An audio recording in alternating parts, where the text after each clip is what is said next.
مرتبہ سورہ الحمد اور 3 مرتبہ سورہ توحید کی تلاوت فرما کر مرحومہ و مغفورہ محترمہ میمون نساء کی روح کو ایصال فرما دیجیے۔ بسم اللہ الرحمن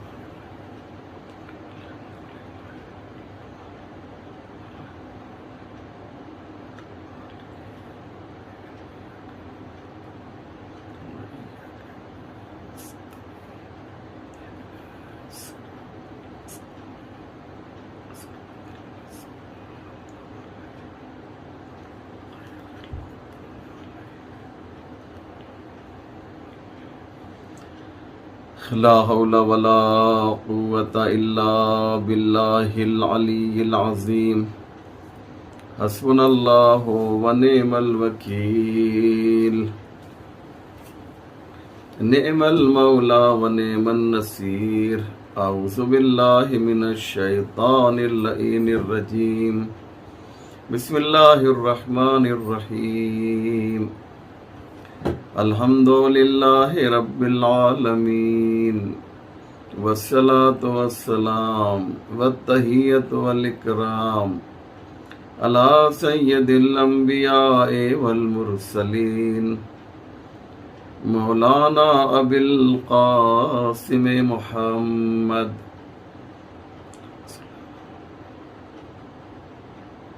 وعليه الطيبين الطاهرين المعصومين المظلومين المنتخبين ولعنة الله على أعدائهم أجمعين من يومنا هذا إلى صباح يوم الدين رب اشرح لي صدري ويسر لي أمري واحلل عقدۃ من لسانی یفقهوا قولی اما بعد فقد قال اللہ سبحانہ تبارک وتعالی وقوله الحق بسم اللہ الرحمن الرحیم انما انت منذر ولکل قوم حاد۔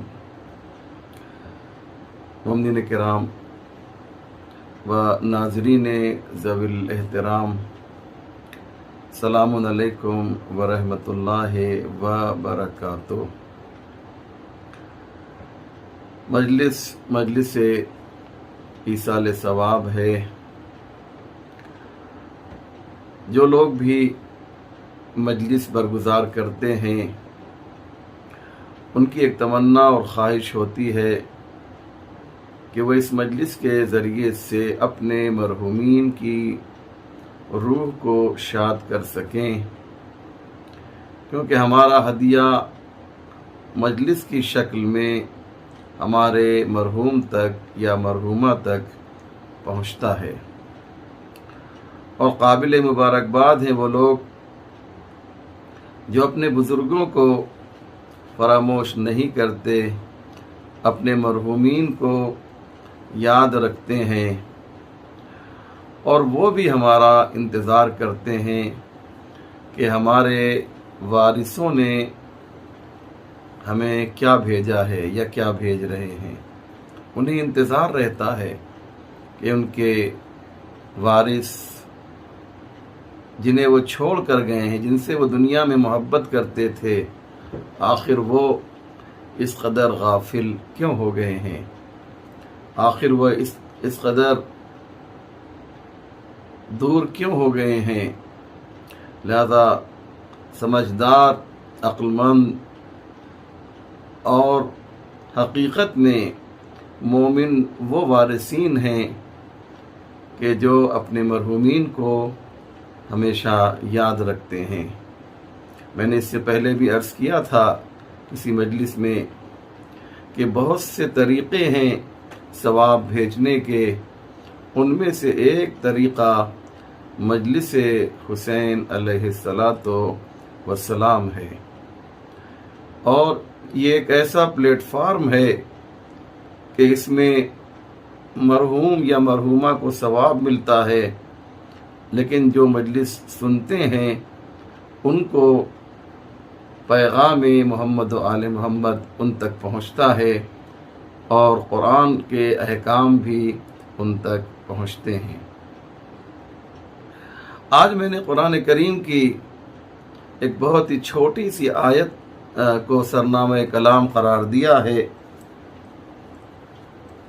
جس میں ارشاد ہو رہا ہے کہ انما انت منذر ولکل قوم ہاد۔ میرے نبی، میرے حبیب، میرے رسول، آپ منذر ہیں۔ منذر کا مطلب ہوتا ہے جہنم کے عذاب سے ڈرانے والے ہیں۔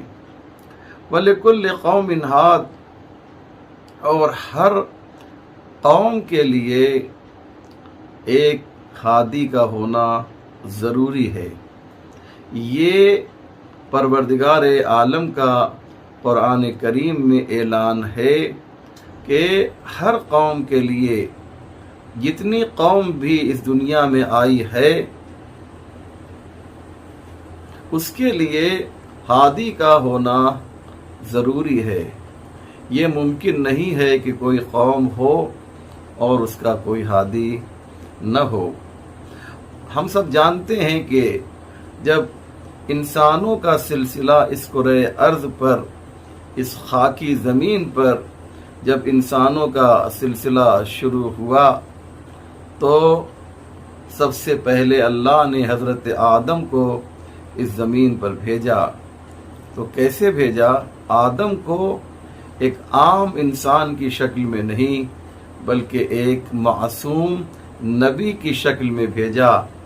پہلے ہادی آیا ہے، پہلے گائیڈ آیا ہے، پہلے رہنما آیا ہے، اس کے بعد پھر قوم آئی ہے۔ یعنی پروردگار بتانا چاہتا ہے کہ یہ دنیا، یہ زمین جو ہے بغیر ہادی کے نہیں رہ سکتی۔ تو مجھے کہنے دیجئے، جب ابتدا میں یہ زمین بغیر ہادی کے نہیں رہ سکتی، تو انتہا میں یہ قوم، یہ انسان بغیر ہادی کے کیسے رہ سکتا ہے؟ اور یہیں سے امام زمانہ اجل اللہ تعالی فرجہ الشریف کا وجود سمجھ میں آتا ہے۔ اسی لیے حدیث میں آیا ہے کہ لولا الحجہ لساخت الارض باہلہا، اگر زمین حجت خدا سے خالی ہو جائے تو یہ زمین جو ہے اہل زمین کے ساتھ تباہ و برباد ہو جائے گی۔ در حقیقت یہ ہادی ہے جو زمین کو بچائے ہوئے ہے۔ لہذا مومنین، ہمیں دو چیزوں کی طرف توجہ دینی ہے۔ ایک تو یہ کہ ہادی سے ہمیں وابستہ ہونا ہے، چاہے معنوی طور پہ وابستہ ہو۔ ضروری نہیں ہے کہ ہادی ہماری نگاہوں کے سامنے ہو، نگاہوں کے سامنے نہیں ہے، پھر بھی ہمیں اس سے معنوی طور پہ رابطہ رکھنا ہے۔ جو ہمارا معنوی رشتہ ہے، جو اسپریچول رشتہ ہے، وہ رشتہ جو ہے ہمارا قائم ہونا چاہیے۔ میں ایک مثال دوں گا تو بات واضح ہو جائے گی۔ جناب اویس قرنی جو ہیں، پیغمبر اسلام کے ایک بہت بڑے شیدائی ہیں، جو یمن میں رہتے تھے، جناب اویس قرنی، اور انہوں نے یمن میں رہ کر پیغمبر سے معنوی رشتہ قائم کیا تھا، ایک کنیکشن تھا، ایک معنوی رابطہ تھا جو جناب اویس قرنی نے رسول خدا سے قائم کیا تھا، اور اتنی محبت کرتے تھے کہ یمن میں حضرت اویس قرنی پیغمبر کا نام لیتے تھے، اور مدینے میں پیغمبر اسلام اویس قرنی کا تذکرہ کرتے تھے۔ ایک دن جناب اویس قرنی نے یہ چاہا کہ جناب پیغمبر اسلام کی زیارت کرنے کے لیے مدینے جائیں، اور انہوں نے اپنی والد گرامی سے پرمیشن لے کر انہوں نے سفر کیا، یمن سے مدینے کا سفر کیا، اور جب پہنچے جناب اویس قرنی مدینے پہنچتے ہیں تو انہیں معلوم ہوتا ہے کہ پیغمبر نہیں ہیں، چونکہ ماں کا حکم تھا کہ اس سے زیادہ تمہیں دیر نہیں لگنا چاہیے۔ لہذا ماں کا حکم جو تھا انہوں نے اس کو اہمیت دی اور مدینے سے واپس چلے گئے، اور پیغمبر سے ملاقات نہیں ہو سکی، حضور سے ان کی ملاقات نہیں ہو سکی۔ اور جب پیغمبر اسلام واپس آئے تو انہوں نے اپنے اصحاب کو مخاطب کر کے کہا، اپنے صحابہ کو مخاطب کر کے کہا کہ کیا جاذب خوشبو میں محسوس کر رہا ہوں، کون آیا تھا؟ یہ پورا ایریا جو ہے یہ معطر ہو گیا ہے، خوشبو ہی خوشبو پھیلی ہوئی ہے۔ لوگوں نے کہا ایک شخص آیا تھا جو اپنا نام اویس قرنی بتا رہا تھا، جو یمن سے آیا تھا۔ تو آپ نے دیکھا عزیزو کہ ضروری نہیں ہے کہ ہم اپنے ہادی سے، اپنے رہنما سے براہ راست رشتہ رکھیں۔ ہو سکتا ہے ہمارا رہنما ہماری نگاہوں کے سامنے ہو، فزیکلی طریقے سے ہم سے نزدیک ہو، لیکن ہم اس سے نزدیک نہ ہو سکیں۔ جیسے ابو جہل رسول کے قریب تھا فزیکلی اعتبار سے، ابو لہب قریب تھا، عاص بن وائل قریب تھا، یہ سب کے سب رسول اللہ سے قریب تھے، لیکن قریب رہنے کے بعد بھی وہ معنوی اعتبار سے کوسوں دور تھے۔ لہذا ہم جو ہیں اپنا رشتہ جو ہے، پہلی بات جو میں عرض کرنی ہے، ہم اپنا رشتہ جو ہے وہ اپنے رہنما سے معنوی اعتبار سے اس کنیکشن کو مضبوط کریں۔ اور دوسری بات یہ ہے کہ ان کے احکام اور ان کے ارشادات، ان کے فرامین، جو باتیں انہوں نے کہی ہیں، ہم اس پر عمل کرنے کی کوشش کریں۔ لہذا پروردگار عالم جو ہے وہ کیا ہے؟ اس نے ہدایت کے لیے انتظام کیا ہے۔ انتظام، ہدایت کا انتظام اللہ نے کیا ہے۔ اب مجھے جو بات آپ کے سامنے پیش کرنی ہے بہت ہی امپورٹنٹ ہے، اس کی طرف پوری توجہ دیں گے عزیزو۔ خدا قادر ہے، خدا مختار ہے، اس میں اتنی طاقت ہے۔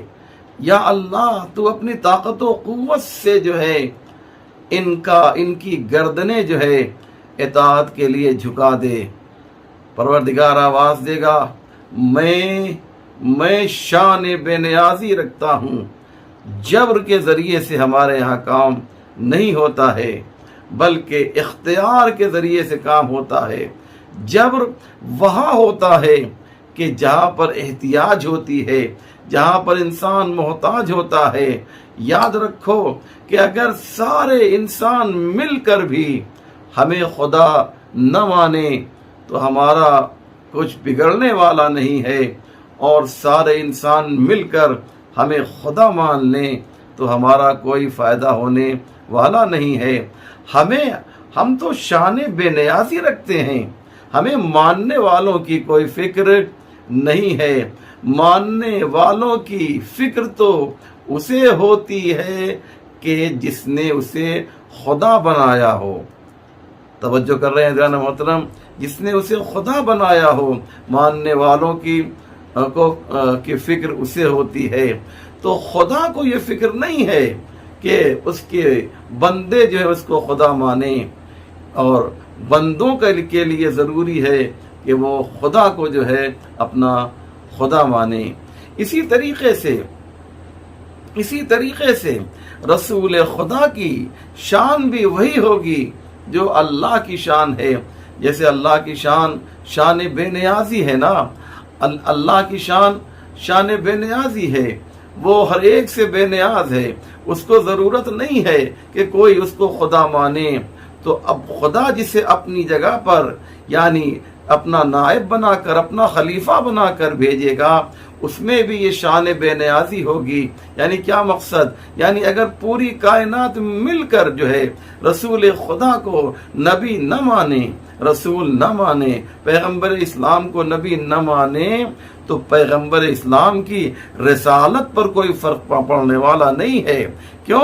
اس لیے کہ یہ رسالت پہ فرق اس وقت پڑتا کہ جب بندوں نے انہیں رسول بنایا ہوتا، جب بندوں نے انہیں نبی بنایا ہوتا۔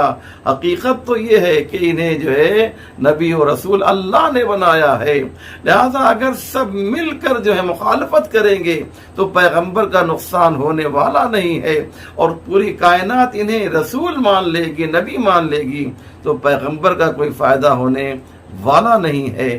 یاد رکھیے، اگر ہم نے ہمارے حضور کو نبی مانا ہے، رسول مانا ہے، تو اس میں ان کا فائدہ نہیں ہے، ان کی بھلائی نہیں ہے، بلکہ ہمارا فائدہ ہے، ہماری بھلائی ہے۔ ہمیں جنت ملے گی اگر ہم رسول سے محبت کریں گے، اور ہم جہنم میں جائیں گے اگر خدا نخواستہ ہم ان سے دور رہیں گے۔ لہذا رسول خدا جو ہیں وہ شان بے نیازی لے کر آئے۔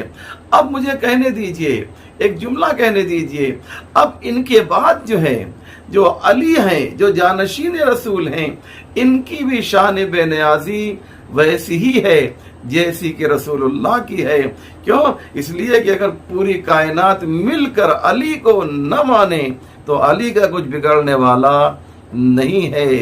علی کو فکر نہیں ہے کہ لوگ علی کو مانیں، ہمارا فائدہ ہے کہ ہم علی مرتضیٰ سے محبت کریں۔ یا علی حبک ایمان و تقوی و بغضک کفر و نفاق، اے علی تمہاری محبت جو ہے ایمان ہے، اور تمہاری محبت جو ہے تمہاری محبت تقوی ہے، و بغضک کفر و نفاق، اور تمہاری جو دشمنی ہے وہ کفر بھی ہے اور نفاق بھی ہے۔ لہذا ہم کو جو ہے جو بات میں نے شروع کی ہے میں اسی کو آگے بڑھا رہا ہوں، ہمیں ان کی بات کو ماننا ہے۔ یہ جو لے کر آئے ہیں اس سے ہمیں فائدہ ملے گا۔ کتنا ماننا ہے؟ آدھا، پون، کوارٹر، کتنا ماننا ہے؟ یاد رکھیے گا، پیغمبر اسلام نے جو دین ہمیں دیا ہے یہ دین ناقص نہیں ہے۔ ناقص یعنی انکمپلیٹ دین نہیں ہے، بلکہ کمپلیٹ دین ہے۔ اسی لیے غدیر میں اعلان کیا، قرآن میں موجود ہے، سورہ مائدہ کی آیت ہے، الیوم اکملت لکم دینکم واتممت علیکم نعمتی ورضیت لکم الاسلام دینا۔ آج دین کامل ہو گیا۔ یاد رکھیے گا، جب مولا کائنات کو غدیر میں خلیفہ بنا لیا تو ادھر سے سند آئی، اللہ کی جانب سے آیت آئی کہ الیوم اکملت لکم دینکم، آج دین کامل ہو گیا۔ یاد رکھیے گا، ہم کو جو دین ملا ہے وہ کمپلیٹ دین ہے، وہ انکمپلیٹ اور ناقص دین نہیں ہے۔ تو جب دین کامل ملا ہے تو ہمیں بھی کامل دین ماننا ہے، ناقص دین نہیں ماننا ہے۔ انشاءاللہ میری بات آپ تک پہنچ رہی ہوگی۔ ایک مجلس، ایک مرحومہ کے ایصال ثواب کی یہ مجلس ہے، میں چاہتا ہوں کہ مجلس کی مناسبت سے کچھ باتیں آپ کی خدمت میں پیش کروں۔ یہ جو ایصال ثواب کی مجلس ہوتی ہے نا، اس کا انداز ذرا سا ہٹ کر ہوتا ہے عام مجلسوں سے، اس لیے ہمیں کامل دین کو اختیار کرنا ہے۔ میرا آج کا میسج اور آج کا پیغام یہ ہے کہ ہم سچے اور پکے مسلمان اس وقت ہوں گے کہ جب ہم پورا دین اس سے پورا دین مانیں گے، پورے دین کے احکام پر عمل کریں گے۔ دین میں سے کچھ حصہ لے لیا اور کچھ چھوڑ دیا تو یہ چیز صحیح نہیں ہے۔ مثال دیتا ہوں میں آپ کو، جیسے نماز ظہر 4 رکعت ہے، مثال کے طور پہ ہم جو ہیں 2 ہی رکعت نماز پڑھیں، توجہ ہے نا، 2 رکعت نماز پڑھ رہے ہیں۔